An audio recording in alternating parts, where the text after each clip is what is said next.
La Sengo déplore la sortie médiatique de Jean-Pierre Bemba, émaillée d'allusions, d'attaques et de procédentations contre l'Église catholique de la RDC.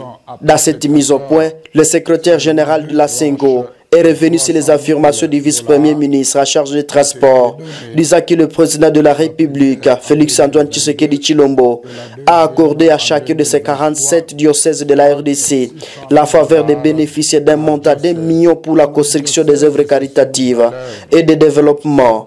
C'est prélat catholique qui déplore cette sortie médiatique, émaillée d'allusions, d'attaques et de procédentations contre l'Église catholique de la RDC. Se dit affligé de constater que Jean-Pierre Bemba Gombo ne maîtrise pas les dossiers des projets financés par le Trésor public à la demande du chef de l'État.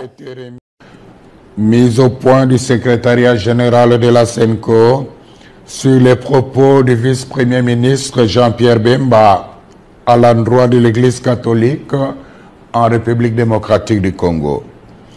Le secrétariat général de la SENCO a suivi avec stupéfaction les propos ahurissants, discourtois et menaçants d'un ton martial du vice-premier ministre Jean-Pierre Bemba à l'endroit de l'Église catholique dans son interview à la radio Top Congo ce mardi 4 décembre 2024. Sans nous en cacher, ces propos belliqueux et truffés de contre-vérités nous ont paru peu honorables pour un homme d'État de son rang. Nous trouvons particulièrement indécent de parler des politiciens en robe. Pour rappel, parlant de l'Église catholique, le ministre des Transports et Voies de Communication a commencé par affirmer que le président de la République a accordé à chacun des 47 diocèses la faveur de bénéficier d'un montant de 1 million de dollars pour la contribution des œuvres caritatives et de développement. Une première dans l'histoire de notre pays, s'est-il exclamé. Ensuite, il s'est interrogé si les ouvrages financés ont été réellement réalisés, insinuant par le fait même que les fonds octroyés pourraient avoir pris une autre destination. Nous comprenons bien l'ironie cachée derrière une interrogation apparemment innocente. Nous déplorons cette sortie médiatique émaillée d'allusions, d'attaques et de procès d'intention contre l'Église catholique en République démocratique du Congo. Nous sommes affligés de constater que M. Bemba ne maîtrise pas les dossiers des projets financés par le Trésor public à la demande du chef de l'État. Au nom de la sagesse élémentaire, il aurait intérêt à s'informer davantage avant de prendre publiquement la parole. Revenons aux faits. La vérité est qu'il y a plus de 2 ans, à la demande personnelle et insistante du président de la République, conformément à la mise en application de l'accord cadre entre le Saint-Siège et la République démocratique du Congo sur les matières d'intérêt commun, le gouvernement de la RD Congo et l'Église catholique ont convenu de collaborer pour la mise en œuvre de projets sociaux et économiques à impact visible en faveur des populations locales à travers les 48 diocèses de la RD Congo. Sans jamais avoir été demanderesse, et surtout dans le souci de rendre service à la population, de bonne foi, l'Église s'est engagée. Auréolée de son expérience incontestable en matière de développement et des avantages de son omniprésence en territoire congolais, elle a accepté cette lourde charge en vue de contribuer au bien commun des Congolaises et des Congolais qui, comme on le sait, est souvent compromis à cause de la mauvaise gouvernance et de la corruption. Signalons toutefois que, pour des raisons pertinentes, largement compréhensible, l'archidiocèse de Kinshasa s'est abstenu d'accéder au fonds. Dès le départ, le gouvernement congolais s'est engagé à mettre à la disposition des diocèses trimestriellement un fonds pour la mise en œuvre des projets retenus par chacun des 47 diocèses en RD Congo. Pour des raisons de trésorerie, il n'a malheureusement pas respecté l'échéance, mais il n'a pas renoncé aux engagements pris. À ce jour, plus de 2 ans après cet accord, seulement 2 tranches de 300 000 $ ont été données, la première en 2022 et la deuxième en 2023, soit 600 000 $ par diocèse. Tous les diocèses se sont mis à l'œuvre.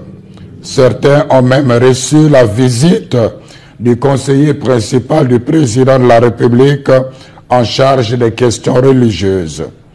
De toute manière, un rapport en bonne et due forme des œuvres réalisées avec des images à l'appui a été remis à main propre au chef de l'État. Celui-ci n'a pas caché sa pleine satisfaction. Une copie de ces réalisations a été donnée aussi à Madame la Première ministre. Par souci de loyauté et de transparence, en collaboration avec la presse de la présidence de la République, le secrétariat général de la SENCO a réalisé une émission sur le travail accompli. Toutefois, comme le rythme du financement n'a pas été respecté dans tous les diocèses, certains chantiers très avancés sont restés inachevés. À ce jour, une autre tranche de 300 000 $ a été annoncée et permettra de continuer l'exécution des projets réalisés avec beaucoup de sacrifices en dépit d'énormes difficultés de transactions et de transport. Quant à nous, sans faux fuyants, nous sommes prêts à recevoir l'IGF pour vérifier toute la comptabilité. La SENCO avait dès le début prévenu les gestionnaires locaux de ces projets qu'elle ne couvrira personne en cas de malversation financière. Nous demandons au vice-premier ministre Jean-Pierre Bemba de rendre publiques les preuves de ces allégations de 1 million de $ mises à la disposition de chaque diocèse. En même temps, nous continuons d'attendre patiemment celle de la prétendue collaboration qu'il avait insinuée, sans foi aux yeux, de notre mission d'observation électorale avec les Russes pour pirater les serveurs de la CENI. Qui dans ce pays ne sait pas que l'Église catholique, sans l'aide de l'État congolais, dépense chaque année des fonds immenses pour réaliser les œuvres d'utilité publique comme les écoles, les hôpitaux, les routes, les ponts, les hommes de vieillards, les orphelinats, etc. Par ailleurs, nous avons apprécié que le vice-premier ministre, ministre des Transports et Voies de Communication, rappelle la mission des hommes de Dieu de rassembler tous les fils et filles de la RDC, de parler de la paix et de l'unité. La question fondamentale est celle de savoir comment lui et ses alliés ont-ils accueilli les multiples appels de la SENCO ces dernières années au respect des principes démocratiques et des droits de l'homme, à la transparence du processus électoral et à l'organisation des concertations des représentants des forces politiques et de la société civile afin de renforcer la cohésion nationale et d'affronter ensemble les défis sécuritaires. N'est-ce pas au nom de la même paix que la SENCO demande de ne réviser ni changer maladroitement et imprudemment la Constitution? C'est toujours au nom de la paix que la même Église catholique avait demandé au VPM Jean-Pierre Bemba de ne pas s'engager dans un conflit armé post-électoral. Conflit qui a fait plus de 200 morts, dont les enfants en uniforme en 2007 en pleine ville de Kinshasa. Où trouve-t-on la haine dans le message de l'Église catholique? Nous réclamons les preuves tangibles. Aussi, faut-il rappeler qu'aimer quelqu'un ne signifie pas applaudir même ses erreurs. À cet égard, nous souhaitons ardemment que le vice-premier ministre Jean-Pierre Bemba se souvienne que l'Église qu'il vilipende avec dédain depuis un certain temps est la même dont il avait bénéficié de 2 précieuses visites pendant qu'il était en prison à La Haye. La vérité de l'histoire renseigne la sagesse, résiste à la frivolité du temps.